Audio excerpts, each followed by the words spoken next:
Hello and welcome into the KE Report. I'm your host, Shad Markowitz, and we're getting an update today from Craig Hemke, founder and publisher of TF Metals Report. We'll put the link to the tfmetalsreport.com down below so you can follow along with Craig's work and rants on the markets, on the macro, on the resource sector. And Craig, it's always great having you on the KE Report just to pick your brain. What's got your attention? One of the things we were discussing off mic was that you're looking at options expiration coming up. Always a lot of volatility around that in the metals. How you looking at it?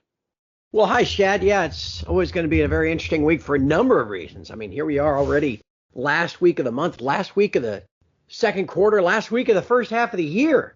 So, yeah, that means a number of different things are going to lead to volatility here this week. We had New York Stock Exchange option expiration back last Friday, the 21st. I'm sure, no doubt, many of your listeners noticed the volatility on Friday. In fact, actually, it's the third Friday of the last four where gold and silver have been absolutely pummeled after Shanghai and London closed, which is interesting. But this week brings option expiration on COMEX, the July expiration. So there's a July silver contract that's going off the board. It's the current front month. That has some options. But there's actually options for July gold priced off the August contract. Now, in gold, it's pretty diffuse. And in fact, as you go downward in price from here, there's more open puts than calls. So as we head toward the pricing that comes at the close of the COMEX on Tuesday, the 25th, gold looks like maybe there's a spot up around 23.55 that might be an area where the option riders might want to settle price. It's more clear in silver, though. Again, after the shellacking it took on Friday, which, again, with the New York Stock Exchange options expiration looming, in silver, the July contract, like I said, is the front month. That will go off the board in delivery on Thursday night. There are a lot of options out there, and there is about a 2.5, almost 3-to-1 disparity, calls versus puts, right at the $30 strike level, meaning there's almost 3 times as many calls than there are puts at 30, which I have learned over the years leads some market participants to conclude that there's an incentive to keep price under 30. So they don't have to settle any of those calls in cash. So we're now under 30 again after the action on Friday. We've been staying under 30 today, and my guess is Shad will stay under 30 through the close tomorrow too. That's a pretty safe bet. Well, I want to ask you about some of the pricing of these metals. You brought up silver there, and that's always a particularly volatile one. But also before the call, we were looking at a lot of the charts, and on a daily chart, so maybe not the upcoming monthly, quarterly, and first half of the year charts, but if you just stick on the daily charts at gold, silver, copper, oil, nat gas, and a lot of the ETFs, your GDX, SILJ, COPEX, almost all these charts, Craig, are down near the 50-day moving average, and that's a place where it could be it's an expected level of support. It's a lot of traders watch that 50-day moving average.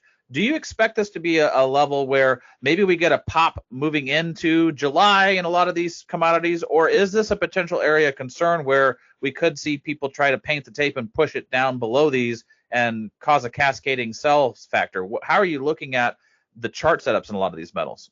Yeah, and to your point, Shad, human traders and non-human traders are kind of pre-programmed to watch that 50-day as a kind of a short-term trend indicator. If you're falling below the 50-day and consistently trading below the 50-day and making lower lows as you go, you're clearly in a downtrend. And then as you move up to the 50-day, you're going to find resistance to that move. And you may just roll right back over and keep going down. Well, the opposite's true too. On an uptrend, often you're above that 50-day moving average and you're making higher highs. And maybe in pullbacks, you'll come down and test that 50-day as support. And that's exactly where we are now with silver. Gold, the GDX, copper all came down and actually went through their 50-day, while silver was still quite a ways above. So I thought, well, that's probably inevitable until silver gets there. And that happened last week.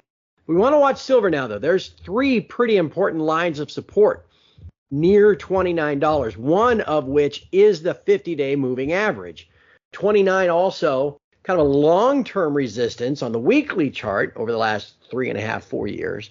But in this rally that began back on around March the 1st, 29 was resistance for a good couple of weeks in late April and early May. So you'd expect $29 to be support. You'd expect the 50-day moving average, which is near $29 to be support. And then there's a trend line. If you draw a trend line from the February 29th lows and connect it through the most recent lows, well, right there, that's near 29 as well. So there's kind of 3 points of support there. Yeah, it would be bad if price broke down substantially and sharply through there and closed below there. But that hasn't happened yet. In fact, there are maybe 5 or 6 of the last 7 trading days, price has traded below that 50-day and then held it as support and bounced back above. So far, so good in using the 50-day as support, at least in silver. And that's certainly a key level short-term trader is going to want to keep watching. Well, and Greg, when we look at silver, it's such a scrappy metal compared to something like gold that has a bigger market for it. I mean, all these markets are small compared to mega cap tech or Nvidia, but when you look at them in the commodity world, gold is really the prime mover. But a lot of times silver can be an early indicator, and it's a great indicator for how the precious metals equities may respond. What do you think the significance would be if silver was to start moving first? Could it indicate that the whole sector may have another run higher? Or how are you looking at silver as an indicator? Yeah, that's one of the more unusual things about the last couple months, right? I'm sure you've had guests on talking about the price of silver in Shanghai and how that keeps moving higher, and that's how that seems to be supportive of silver in New York and London. There's a pretty wide premium of 12 or 13%. And that seems to kind of keep silver from falling as sharply as, say, copper fell over the last couple of weeks. So can silver then turn around and lead higher? Well, maybe on that fundamental factor, yes. It's hard to say which market is leading which. I think for now, the Shanghai silver price is still following New York and London, and that we've had these, like I said, 3 or 4 very sharp sell-offs during the COMEX session that then we saw Shanghai then sell off the next day. So they seem to still be kind of taking that price and having to deal with whatever happens in the futures trading in New York. But if silver could move higher, again, stay above its trend line, stay above its 50-day, and start moving higher and back into the 30s, it's kind of hard not to see where silver moving back to its highs of mid-May wouldn't have a pretty positive influence on gold and, of course, the mining shares too. So, yeah, let's keep a real close eye on silver, especially as we go through this week into the end of the month and the end of the quarter, because we're very likely to have silver close at paying its highest quarterly close in, Shad, 12 or 13 years? And that could be a real momentum generator as summer begins too. Yeah, I think we haven't seen these levels since 2013, so quite a while that it's been, and on a quarterly basis, it may even be longer than that. So pretty exciting time to see at least a solid quarterly candle be painted. And when we're looking at reasons why silver may move higher or why gold may move higher, it's kind of a mixed bag. When you look at the economic health, it seems to be better than a lot of people expected for this year. We still haven't seen a really terrible recession set in. But when you look at what's going on with central bank policy, a lot of the global central banks are starting to cut, but they're tentative. They're cutting once and then watching to see what the Fed does, because the Fed really is the big boy in the room with the central banks. We've got some information coming up later this week on inflation, the PCE deflator that the Fed watches carefully.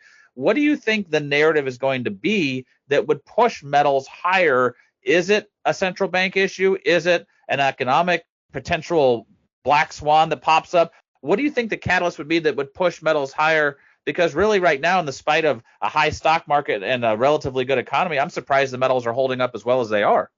Yeah, and that's something, Chad. I was just writing something earlier today about the moves year to date. We've gone from 6 or 7 expected cuts to maybe 1. The yield on the 10-year notes up about 25, 30 basis points year to date. The dollars have gone from 101 to 105. Yet gold's up 12.5% and silver's up something like 24% year to date. So it makes you wonder if all that turns around and it's the dollars turning the barrel in the back half of the year. So that would be the thing that most I'd want to watch. Here in the last couple of weeks, we've had ECB rate cut, Bank of Canada rate cut, Bank of England, I believe they cut as well. And we all know about the shenanigans going on in Japan. So the dollar has drawn strength, as measured by the dollar index, just because those other fiat have all been weak. So what happens now if the economy, I know we've been saying this for a year, but if we really do start to roll over here, and there are certainly signs, man, like the Bloomberg or the Citigroup Economic Surprises Indices are all just smashing down. So a lot of signs of things rolling over. Let's watch for a couple of things between now and I know we're not going to talk next week. So then if we don't speak again, Shad, until about maybe the 8th of July, between today and then 2 weeks from now, let's watch that PCE data and the personal income and spending data that all comes out 8:30 this coming Friday, the 28th, last day of the month, last day of the quarter. That will move things because, again, they always say the PCE is the Fed's favorite inflation indicator.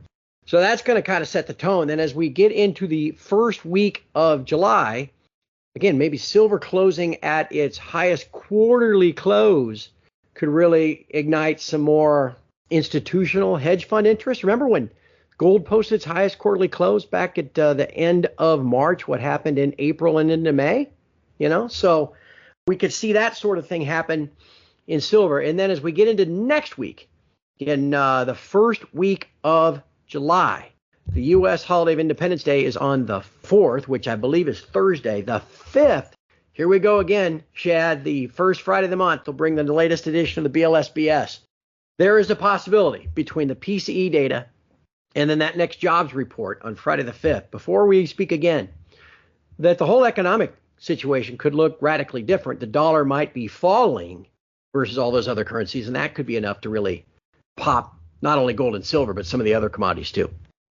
Yeah, it's going to be interesting to follow along with some of this economic data because I think everybody believes we're in a Goldilocks zone and that impenetrable. Nothing can harm this economy. But if there's some surprises in some of this economic data, it could upset the apple cart. That'd be a benefit to the precious metal sector. We'll definitely keep following along with that news, and we'll keep following along with how things wrap up this week. Craig, have a great week off. I know that you're traveling and enjoy some time with the family. We'll catch you in 2 weeks. And if people want to follow along with Craig's work, definitely check out the link to tfmetalsreport.com down below this interview. We'll catch you in a couple weeks, Craig. And until then, looking forward to our next conversation. Thank you, Shad. All the best.